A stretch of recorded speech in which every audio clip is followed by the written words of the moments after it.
Big boss ಮಾಜಿ ಸ್ಪರ್ಧಿ ಐಶ್ವರ್ಯ ಶಿಂದೋಗಿಗೆ ಕಿರುಕುಳ ಆಗಿದೆಯಂತೆ. Fake ಅಕೌಂಟ್ಗಳಿಂದ ನಿರಂತರವಾಗಿ ಕಿರುಕುಳ ಆರೋಪವನ್ನ ಫೇಸ್ ಮಾಡ್ತಿದ್ದಾರೆ ಐಶ್ವರ್ಯ. ಕಳೆದ 2 ತಿಂಗಳಿಂದ ಕಿಡಿಗೇಡಿಗಳು ಕಿರುಕುಳ ನೀಡ್ತಾ ಇದ್ದಾರೆ ಅಂತ ಆರೋಪಿಸಿದ್ದಾರೆ. ಎಸಿ ಕುರಿತಂತೆ ಅಪ್ಡೇಟ್ ಸಿಗ್ತಾ ಇದೆ.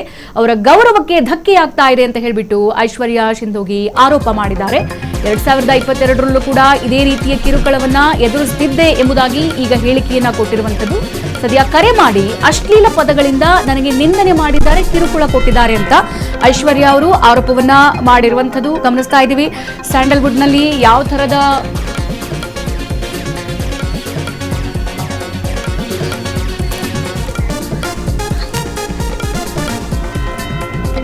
ಗಮನಿಸ್ತಾ ಇದ್ದೀವಿ. ಸ್ಯಾಂಡಲ್ವುಡ್ ನಲ್ಲಿ ರಮ್ಯಾ ಅವರಾದ್ಮೇಲೆ ವಿಜಯಲಕ್ಷ್ಮಿ, ದರ್ಶನ್ ಅವರಾದ್ಮೇಲೆ ಈ ತರದ ಪ್ರಕರಣಗಳು ಕೂಡ ಯಥೇಚ್ಛವಾಗಿ ನಡೀತಲೇ ಇದೆ. ಇದಕ್ಕೆ ಸಂಬಂಧಪಟ್ಟಂತೆ ಎಷ್ಟು ಕಾನೂನು ಮೊರೆ ಹೋದ್ರೂ ಕೂಡ ಯಾಕೋ ಕಿಡಿಗೇಡಿಗಳು ಹೆಣ್ಮಕ್ಳ ಮೇಲೆ ಈ ತರದ ಕಾಮೆಂಟ್ಗಳನ್ನ ಹಾಕುವಂತದನ್ನ ನಿಲ್ಲಿಸ್ತಾನೆ ಇಲ್ಲ ಅನ್ನುವಂಥದ್ದು.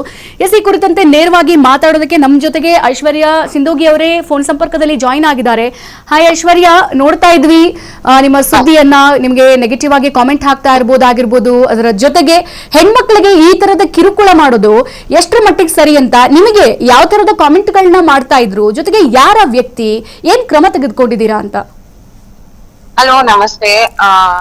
ಸೊ ಇವಾಗ ಆಲ್ರೆಡಿ ಪೊಲೀಸ್ ಅವ್ರಿಗೆ ಏನೇನು ಕಂಪ್ಲೇಂಟ್ ಕೊಡ್ಬೇಕು ಅದನ್ನೆಲ್ಲ ಬರ್ದು ಕೊಟ್ಟಿದ್ದೀನಿ.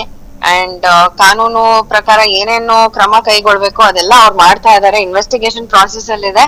ಇವಾಗ ವ್ಯಕ್ತಿನ ನೇಮ್ ಮಾಡೋದು ಬಿಕಾಸ್ ಇಟ್ಸ್ ಸಸ್ಪೆಕ್ಟ್. ವ್ಯಕ್ತಿನೇ ಮಾಡಿದ್ದಾರೆ ಅಂತ ಹೇಳೋದು ತಪ್ಪಾಗುತ್ತೆ. It's suspect. ಬಟ್ ಸಸ್ಪೆಕ್ಟ್ ಕೊಟ್ಟಿದ್ದೀನಿ. ಇವಾಗ IP ಅಡ್ರೆಸ್ ಟ್ರ್ಯಾಕ್ ಮಾಡ್ತಾ ಇದಾರೆ. ಸೊ ಗೊತ್ತಾಗುತ್ತೆ ಯಾರು ಮಾಡ್ತಾ ಇರೋದು ಅಂತ. ಇವಾಗ ನಾನು ಒಂದು ಸೆಲೆಬ್ರಿಟಿ ಆಗಿ ನನಗೆ ಒಂದು ರೆಸ್ಪಾನ್ಸಿಬಿಲಿಟಿ ಇರುತ್ತೆ. ಇವಾಗ ನನ್ನ ಅಕ್ಕಪಕ್ಕ ಆಕ್ಟರ್ ಅವ್ರಿಗೆ ಅಥವಾ ಎಷ್ಟೋ ಜನ ಇನ್ಫ್ಲೂಯೆನ್ಸರ್ಸ್ಗೆ ಆಗಿರ್ಬೋದು, ಆಕ್ಟರ್ಸ್ಗೆ ಆಗಿರ್ಬೋದು, ಇದನ್ನ ಫೇಸ್ ಮಾಡ್ಕೊಂಡು ಸುಮ್ನಿರ್ತಾರೆ. ತುಂಬಾ ಜನ ಸುಮ್ನಿರ್ತಾರೆ. ಯಾರು ಮುಂದಕ್ಕೆ ಬಂದು ಕಂಪ್ಲೇಂಟ್ ಕೊಡೋಣ, ಇದ್ರಿಂದ ಏನೋ ಆಗಲ್ಲ ಅಂತ ಅನ್ಕೊಂಡು ಇದನ್ನೆಲ್ಲ ಹರಾಸ್ಮೆಂಟ್ ಎಲ್ಲ ಸಹಿಸ್ಕೊಂಡು ಮೆಂಟಲಿ ಟಾರ್ಚರ್ ತಗೊಂಡು ಸುಮ್ನಿರ್ತಾರೆ. ಅಂತವ್ರಿಗೆ ನಾನು ಏನ್ ಹೇಳಕ್ ಬಯಸ್ತೀನಿ ಅಂದ್ರೆ, ದಯವಿಟ್ಟು ಇದನ್ನ ನೀವೇ ಅನುಭವಿಸ್ಕೊಂಡು ಮೆಂಟಲಿ ನಿಮ್ಗೆ ನೀವು ಹಾನಿ ಮಾಡ್ಕೊಂಡು ಇರಬೇಡಿ. ದಯವಿಟ್ಟು ಮುಂದೆ ಬನ್ನಿ, ಪೊಲೀಸ್ ಅವ್ರಿಗೆ ಕಂಪ್ಲೇಂಟ್ ಕೊಡಿ. ಸೈಬರ್ ಬುಲ್ಲಿಂಗ್ ಆಗ್ತಾ ಇದೆ ಅಂತ ಕಂಪ್ಲೇಂಟ್ ಕೊಡಿ. ಅಂಡ್ ಎವಿಡೆನ್ಸ್ ನ ಕಲೆಕ್ಟ್ ಮಾಡ್ಕೊಳ್ಳಿ. ಸ್ಕ್ರೀನ್ ಶಾಟ್ಸ್ ಇರ್ಬೋದು, ಅವ್ರ IDs ಇರ್ಬೋದು. Take screen shots of everything and ಅದನ್ನ ಪೊಲೀಸ್ ಅವ್ರಿಗೆ ಪ್ರೆಸೆಂಟ್ ಮಾಡಿ. ಖಂಡಿತವಾಗ್ಲೂ ಅವ್ರು ಹೆಲ್ಪ್ ಮಾಡ್ತಾರೆ. ಇದನ್ನ ನಾವು ಎಷ್ಟು ದಿನ ಅಂತ ಅನುಭವಿಸೋದು ಇದನ್ನ. ಅಂಡ್ ಹೆಣ್ಮಕ್ಳಿಗೆ ಹೇಳ್ತಾರೆ, ಇದು ನೀವ್ ಈ ತರ ಬಟ್ಟೆ ಹಾಕೊಂಡ್ರೆ ಹಿಂಗ್ ಕಮೆಂಟ್ ಮಾಡ್ತಾರೆ, ಅದಕ್ಕೆ ಏನೋ ಮಾಡಕ್ ಆಗಲ್ಲ ಅಂತ. ಇಲ್ಲ, ಲೈಸೆನ್ಸ್ ಕೊಟ್ಟಿಲ್ಲ ರೀ ಯಾರು ನಿಮ್ಗೆ. ಸೋಷಿಯಲ್ ಮೀಡಿಯಾದಲ್ಲಿ ಇದ್ದೀರಾ, ನಿಮ್ಗೆ ಫ್ರೀ ಆಗಿ ವೈಫೈ ಸಿಗ್ತಾ ಇದೆ, ಫೋನ್ ಇದೆ ನಿಮ್ ಕೈಯಲ್ಲಿ ಅಂತ ನಿಮ್ ಹತ್ರ ಲೈಸೆನ್ಸ್ ಇಲ್ಲ. ಯಾರಿಗೂ ಅವಹೇಳನಕಾರಿ ಮಾತುಗಳನ್ನ ಆಡೋದಾಗ್ಲಿ, ಹರಾಸ್ಮೆಂಟ್ ಮಾಡೋದಾಗ್ಲಿ ನಿಮಗ್ ಲೈಸೆನ್ಸ್ ಕೊಟ್ಟಿಲ್ಲ ರೀ ಯಾರುನು. ಸೊ ಇದು ಅವ್ರಿಗೂ ಒಂದು ಮೆಸೇಜ್ ಹೋಗ್ಬೇಕು ಇದು. ಮತ್ತೆ ಇನ್ನೊಂದು, ನಿಮ್ಗೆ 2022ರಲ್ಲೂ ಕೂಡ ಇದೇ ತರದ ಇನ್ಸಿಡೆಂಟ್ ಆಗಿತ್ತು. ಅದಾದ್ಮೇಲೂ ಕೂಡ ನೀವು ಕ್ರಮಕ್ಕೆ ಮುಂದಾಗಿದ್ರಿ. ಈಗ ಮತ್ತೆ ಅದೇ ತರದ ಇನ್ಸಿಡೆಂಟ್ ಆಗ್ತಾ ಇರೋದು. ಅದರ ಜೊತೆಗೆ ಈಗ ಇಷ್ಟು ಮನ ನೊಂದಿದ್ದೀರಾ, ಕಂಪ್ಲೇಂಟ್ ಕೂಡ ದಾಖಲು ಮಾಡ್ತೀರಾ ಅಂತಂದ್ರೆ ಯಾವ ತರದ ಕಾಮೆಂಟ್ಗಳನ್ನ ನಿಮಗೆ ಮಾಡಿರ್ಬೋದು? ಇಷ್ಟು ಹರ್ಟ್ ಆಗೋ ನಿಟ್ಟಿನಲ್ಲಿ ನೀವು ಮುಂದೆ ಬರ್ತೀರಾ ಅಂತ ಅಂದ್ರೆ, ಸುಮ್ಮನೆ ಇದ್ದಂತ ಐಶ್ವರ್ಯ ಈಗ ಇಲ್ಲ, ಇದಕ್ಕೆ ಏನಾದ್ರೂ ಕಾನೂನು ಕ್ರಮ ಆಗ್ಬೇಕು, ಇಂಥವ್ರ ವಿರುದ್ಧ ಇವುಗಳು ಸ್ಟಾಪ್ ಆಗ್ಬೇಕು ಅಂತ ಮುಂದೆ ಬಂದಿದೆ ಅಂತಂದ್ರೆ ಯಾವ ತರದ ಒಂದು ಮನಸ್ಥಿತಿ ನಿಮ್ಮ ನೋಯಿಸಿರ್ಬೋದು ಆ ವ್ಯಕ್ತಿ? ಈಗ ಮ್ಯಾಮ್, ಇವಾಗ ಏನಾಗುತ್ತೆ, ಆ ವ್ಯಕ್ತಿ ಈಗ 2022 ಅಲ್ಲಿ ನಾನು ಕಂಪ್ಲೇಂಟ್ ಕೊಟ್ಟಿರೋದು ಅದು ಬೇರೆ ರೀಸನ್ಗೋಸ್ಕರ, ಓಕೆನಾ? ಸೊ ಇವಾಗ ನಡೀತಾ ಇರೋದು ಸೈಬರ್ ಬುಲ್ಲಿಂಗ್ ಗೋಸ್ಕರ. It's 2 different things. ಬಟ್ ನನ್ ಕೊಟ್ಟಿರೋದು ಆ ವ್ಯಕ್ತಿ ಮೇಲೆನೆ. 2022 ಅಲ್ಲಿ ನಾನು ಯಾರ ಮೇಲೆ ಕಂಪ್ಲೇಂಟ್ ಕೊಟ್ಟಿದ್ದೀನೋ ಅವರೇ ಮಾಡ್ತಾ ಇದಾರೆ ಅಂತ ನಾನು ಸಸ್ಪೆಕ್ಟ್ ಇರೋದ್ರಿಂದ ಇದನ್ನು ನಾನು ಕಂಪ್ಲೇಂಟ್ ಆಗಿ ಕೊಟ್ಟಿದ್ದೀನಿ. ಇವಾಗ ಸೈಬರ್ ಬುಲ್ಲಿಂಗ್ ಆಗ್ತಾ ಇರೋದು. ಯಾವ ತರ ಕಮೆಂಟ್ಸ್ ಅನ್ನೋದಕ್ಕಿಂತ ನನ್ ವರ್ಕ್ ಗೆ ಎಫೆಕ್ಟ್ ಆಗ್ತಾ ಇದೆ. ಇವಾಗ ನನ್ನ ಸ್ವಂತ ಪ್ರೊಫೈಲ್ಗೆ ಪೋಸ್ಟ್ ಮೇಲೆ, ರೀಲ್ಸ್ ಮೇಲೆ ರಿಪ್ಲೈ ಮಾಡಿ ಕಮೆಂಟ್ ಹಾಕಿದ್ರೆ ನಾನು ಡಿಲೀಟ್ ಮಾಡಿ ಅವ್ರನ್ನ ಬ್ಲಾಕ್ ಮಾಡ್ಬೋದು, ರಿಪೋರ್ಟ್ ಮಾಡ್ಬೋದು. ಇದು ಏನ್ ಮಾಡ್ತಾ ಇದಾರೆ, ಡಿಜಿಟಲ್ ಮೀಡಿಯಾ ಪೇಜಸ್ ಗಳ ಮೇಲೆ ಹಾಕ್ತಾ ಇದಾರೆ. ಒಂದ್ ಯಾವ್ದೋ ಫಂಕ್ಷನ್ ಹೋಗಿರ್ತೀನಿ, ಡಿಜಿಟಲ್ ಮೀಡಿಯಾಗಳು ಅದನ್ನ ವಿಡಿಯೋ ಮಾಡಿ ಒಂದಷ್ಟು ಅವ್ರವ್ರ ಪೇಜಸ್ ಗಳಲ್ಲಿ ಹಾಕೊಂಡಿರ್ತಾರೆ. ಸೊ ಅಂತ ಪೇಜಸ್ ಗಳಲ್ಲಿ ಅವರು ಈ ತರ ಬಂದು ಹರಾಸ್ಮೆಂಟ್, ಡಿಫೆಮೇಶನ್ ಈ ತರದೊಂದಷ್ಟು ಕಮೆಂಟ್ಸ್ ಮಾಡ್ತಾ ಇದಾರೆ. ಇದ್ರಿಂದ ಏನಾಗುತ್ತೆ, ಬ್ರ್ಯಾಂಡ್ ಅವ್ರು ನೋಡ್ತಾರೆ, ಪಬ್ಲಿಕ್ ನೋಡ್ತಾರೆ. ಓಕೆ, ಯಾವತ್ತೂ ಬರ್ದೇ ಇರುವಂತ, ನನಗೆ ಬರ್ದೇ ಇರುವಂತ ಕಮೆಂಟ್ ರೆಪ್ಯುಟೇಷನ್ ಹಾಳಾಗ್ತಾ ಇದೆ ಒಂದು. ಮತ್ತೆ ನನ್ ವರ್ಕ್ ಅಫೆಕ್ಟ್ ಆಗ್ತಾ ಇದೆ ಮ್ಯಾಮ್. ನೆಕ್ಸ್ಟ್ ಬ್ರ್ಯಾಂಡ್ ಅವ್ರು ಯಾರು ವರ್ಕ್ ಮಾಡ್ತಾರೆ ನನ್ನ ಜೊತೆಗೆ, ಇವ್ರನ್ನ ಕರೆಸಿದಾಗ ಬ್ಯಾಡ್ ಕಮೆಂಟ್ಸ್ ಬರುತ್ತೆ. ಯಾಕೆ ಕರ್ಸ್ಬೇಕು ಇವ್ರನ್ನ, ಬೇರೆಯವ್ರನ್ನ ಕರ್ಸಿ, ಏನೋ ಈ ತರದ್ ಬರುತ್ತೆ. ಯಾವತ್ತೂ ಬರ್ದೇ ಇರೋರು ಇದು ಒಂದು ಪ್ರೊಫೈಲ್ ಇಂದ ನನ್ಗೆ ಈ ತರ ಆಗ್ತಾ ಇದೆ ಅಂದಾಗ ಇಟ್ಸ್ ನಾಟ್ ರೈಟ್.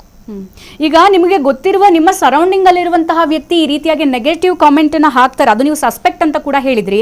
ಯಾಕೆ ನಿಮ್ಮನ್ನ ಪರ್ಸನಲ್ ಈ ರೀತಿಯಾಗಿ ಕಾಮೆಂಟ್ಗಳನ್ನ ಹಾಕಿ ತೇಜೋವಧೆ ಮಾಡ್ತಾ ಇರ್ಬೋದು? ನಿಮ್ಮ ಬಗ್ಗೆ ಪರ್ಸನಲ್ ಏನಾದ್ರೂ ಗ್ರಜ್ ಅವ್ರ ಮೇಲೆ ಇರ್ಬೋದಾ, ಅಥವಾ ಏನಾದ್ರೂ ನಿಮ್ಮ ಗಮನಕ್ಕೆ ಬಂದಿರುವಂತದ್ದು?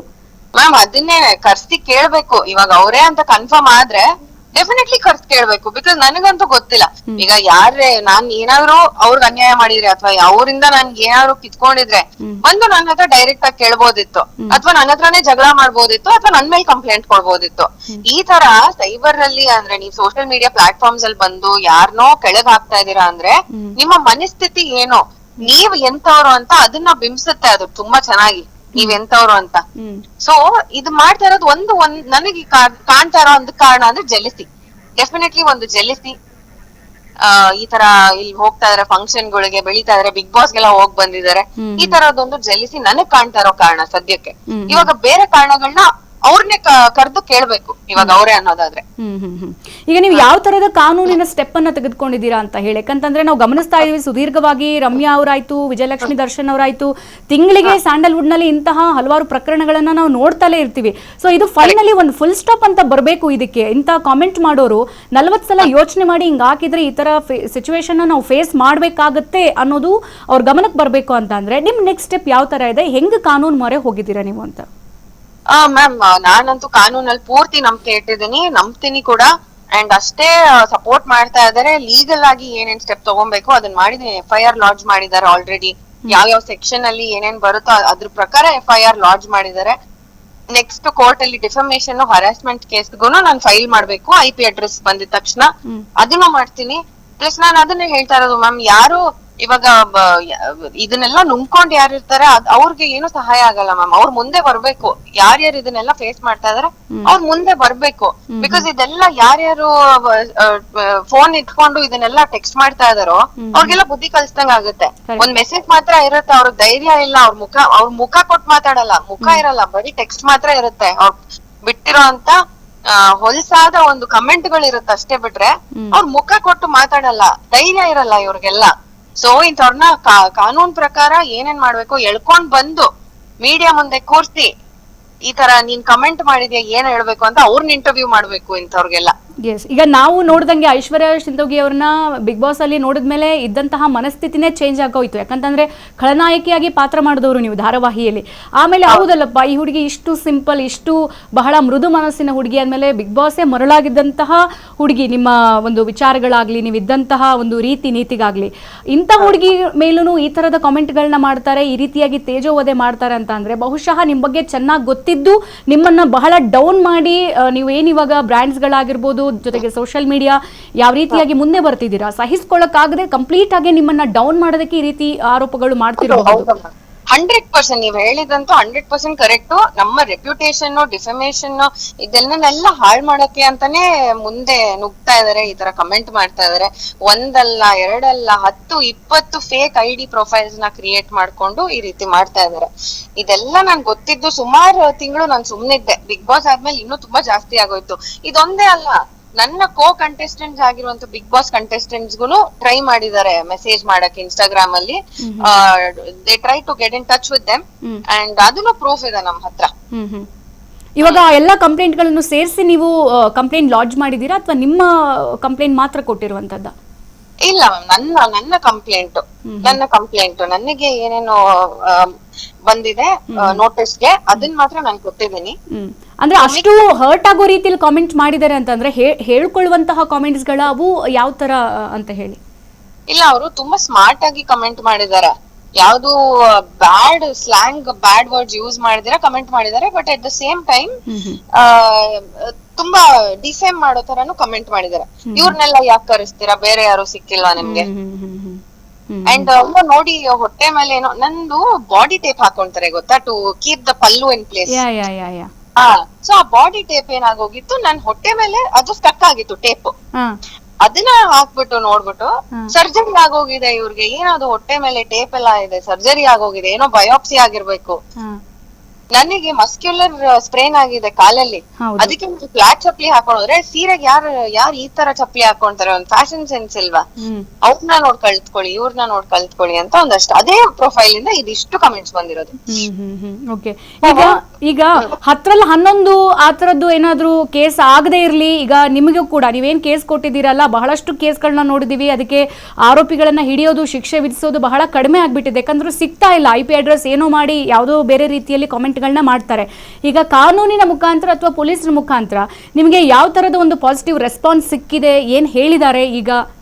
ಇಲ್ಲ, ಇವಾಗ ಕಂಪ್ಲೇಂಟ್ ಕೊಟ್ಟಿರೋದೇ ಮೊನ್ನೆ, and it was a weekend, Saturday Sunday ಆಗಿರೋದ್ರಿಂದ ಒಂದ್ ಸ್ವಲ್ಪ ವರ್ಕ್ ಕಡಿಮೆ ಇರುತ್ತೆ. ಅಂದ್ರೆ ಕೆಲ್ಸ ಸ್ವಲ್ಪ ನಾವು ಮಂಡೇ ಟ್ಯೂಸ್ಡೇ ವರ್ಗು ಕಾಯ್ಬೇಕಾಗುತ್ತೆ. ಇವತ್ ಸಾಯಂಕಾಲ ಅಥವಾ ನಾಳೆ ಬೆಳಗ್ಗೆ ಅಷ್ಟರಲ್ಲಿ ನನ್ಗೆ ಅಪ್ಡೇಟ್ಸ್ ಬರುತ್ತೆ. ಇನ್ನೂ ಅಪ್ಡೇಟ್ಸ್ ಸಿಕ್ಕಿಲ್ಲ, ಬಟ್ ಹೋಗಿದ ತಕ್ಷಣ ಅವರು FIR ಫೈಲ್ ಮಾಡ್ಕೊಟ್ಟಿದ್ದಾರೆ. ಸೊ ಅದಕ್ಕೆ ನಾನು ತುಂಬಾ ಥ್ಯಾಂಕ್ಸ್ ಹೇಳ್ಬೇಕು ಪೊಲೀಸ್ ಡಿಪಾರ್ಟ್ಮೆಂಟ್ಗೆ. ಎಸ್, ಥ್ಯಾಂಕ್ ಯು ಐಶ್ವರ್ಯ. ಬೇಗ ನಿಮ್ಗೆ ಯಾರೆಲ್ಲ ನೆಗೆಟಿವ್ ಕಾಮೆಂಟ್ ಮಾಡಿ ಒಂದು ಹೆಣ್ಣನ್ನ ಈ ರೀತಿಯಾಗಿ ಸಾಮಾಜಿಕ ಪ್ಲಾಟ್ಫಾರ್ಮ್ ಅಲ್ಲಿ ತೇಜೋವಧೆ ಮಾಡ್ತಾರಲ್ಲ, ಅಂಥವ್ರಿಗೆ ಶಿಕ್ಷೆಯಾಗ್ಲಿ, ಜೊತೆಗೆ ಆದಷ್ಟು ಬೇಗ ಅಂಥವರಿಂದ ಮತ್ತಷ್ಟು ಜನ ಬುದ್ಧಿ ಕಲೀಲಿ ಅನ್ನೋದು ನಮ್ಮ ಫೋಕಸ್ ಟಿವಿಯ ಮನವಿ. Thank you so much. Thank you means a lot. Yes, thank you ಐಶ್ವರ್ಯ.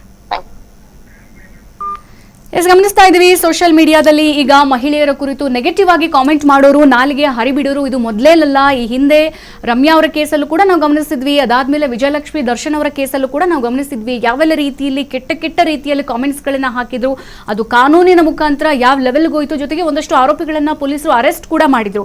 ಇಷ್ಟೆಲ್ಲ ಆದ್ರೂ ಕೂಡ ಈ ತರದ ನಕಾರಾತ್ಮಕ ಮೈಂಡ್ ಸೆಟ್ ಉಳ್ಳವರು ಅದು ಹೆಂಗೆ ಹೆಣ್ಮಕ್ಳ ಮೇಲೆ ಅಷ್ಟು ವಿಚಿತ್ರವಾಗಿ ಕಾಮೆಂಟ್ಸ್ ಅನ್ನ ಮಾಡ್ತಾರೋ ಗೊತ್ತಿಲ್ಲ. ಹೋಪ್ಫುಲಿ ಐಶ್ವರ್ಯ ಅವರಿಗೆ ಕಮೆಂಟ್ ನಾನೀಗ ಕೇಸ್ ದಾಖಲಿಸಿದೀನಿ ಅಂತ ಕೂಡ ಹೇಳಿದ್ದಾರೆ, ಪಾಸಿಟಿವ್ ರೆಸ್ಪಾನ್ಸ್ ಬಂದಿದೆ ಕೂಡ ಅಂತ ಹೇಳಿದ್ದಾರೆ. ಆದಷ್ಟು ಬೇಗ ಪೊಲೀಸರು ಸಂಬಂಧಪಟ್ಟ ವ್ಯಕ್ತಿಗಳನ್ನ ಅರೆಸ್ಟ್ ಕೂಡ ಮಾಡ್ತೀವಿ, ವಿಚಾರಣೆಯೂ ಮಾಡ್ತೀವಿ ಅಂತ ಹೇಳಿದ್ದಾರೆ. ಸೊ ಇದು ಈ ತರದ ವಿಚಾರಗಳು ಸದ್ಯ ಮುಂದೆ ನಡಿಬಾರದು. ಹೆಣ್ಮಕ್ಳ ಬಗ್ಗೆ ಕಾಮೆಂಟ್ ಮಾಡುವ ಮುಂಚೆ ಒಂದೆರಡು ಬಾರಿ ಯೋಚನೆ ಮಾಡಿ ಕಾಮೆಂಟ್ ಮಾಡಬೇಕು ಅನ್ನೋದು ಫೋಕಸ್ ಟಿವಿಯ ಕಳವಳಿ. ಎಲ್ಲಾ ಪುರುಷರಿಗೂ ಕೂಡ ಸದ್ಯ ಈಗ ಬಿಗ್ ಬಾಸ್ ಮಾಜಿ ಸ್ಪರ್ಧಿ ಐಶ್ವರ್ಯ ಸಿಂಧೋಗಿ ಅವರಿಗೆ ಫೇಕ್ ಅಕೌಂಟ್ಗಳಿಂದ ನಿರಂತರ ಕಿರುಕುಳ ಬರ್ತಾ ಇದೆ ಅನ್ನೋದನ್ನ ನಾವು ಈಗ ಗಮನಿಸಿದ್ದೀವಿ.